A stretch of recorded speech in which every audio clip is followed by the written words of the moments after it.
songwriter or a song in particular that we really admire, how important is it that we research that songwriter or that song? If we're just after inspiration, then obviously it could be a number of songs that have driven us to want to be songwriters in the first place. But when we're researching, what do we look for? What are we actually trying to teach ourselves by researching these amazing songs? I think it's really important to figure out what it is you love about the song, what it does to you. Is it because the sentiment of the song really drives home a message that means something to you that you can relate to? Or is it the musical language that they use? You know, is there something about the way the song moves from one section to another that really lifts you, really hits you right in the heart? What is it? We've really got to sort of drill down and work out why we like a song, rather than trying to emulate it. There's no point in trying to emulate a song. We can be influenced by it, and we can be inspired by other songwriters to make our songs brilliant. But I think getting down to the actual reason why we like a song is really probably the best place to start. For example, I think most of the songs that hit home with me are the ones that lyrically say something meaningful to me and say it really well. And it could be a one-liner that's repeated. It could be a simple chorus that is there's a great song that came out a couple of years ago by a New Zealand band, and the main lyric is just, I heard my heart saying love, love, love. I heard my heart saying love, love, love. And because that's put to like a simple 3-chord trick with the ukulele, there's something about it that just ignites your heart. It gets your heart singing. You know, it's a really simple idea.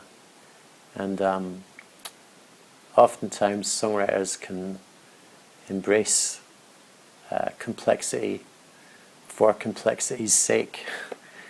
And look, there's room for that.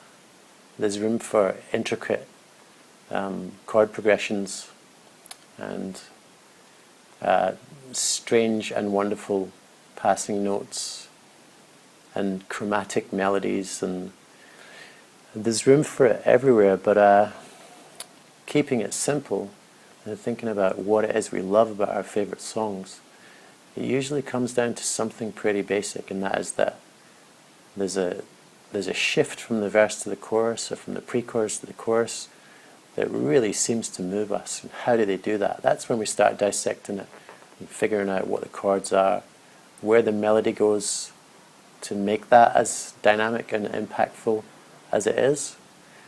You know, all this analysis can come later if it needs to, but I think first and foremost we need to work out why the art moves us. Does the art move you?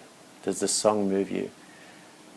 Is there a song that stands you still? Can you remember a song that when you first heard it, it stood you still? I remember listening to The Counting Crows for the first time years ago. Sorry, there's a chopper going by over the cliff tops. That happens here quite often.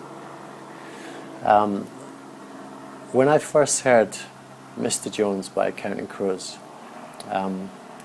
okay, it's one of the most covered songs ever now. I'm not sure if it's the same in all countries, but definitely here in Australia, it's one of those bar songs that gets the whole room going.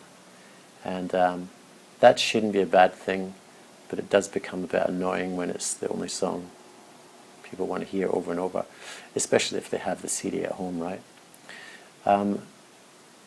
When I first heard that song, I remember exactly where I was. I remember I was listening to the radio, and I remember it stood me still. I was stopped in my tracks. I had to stop everything I was doing and walk over to get right close to the radio and listen to it. Why was that? Well, partly because I'm a big fan of all the early Van Morrison albums. Astral Weeks, Moondance, especially Tupelo Honey.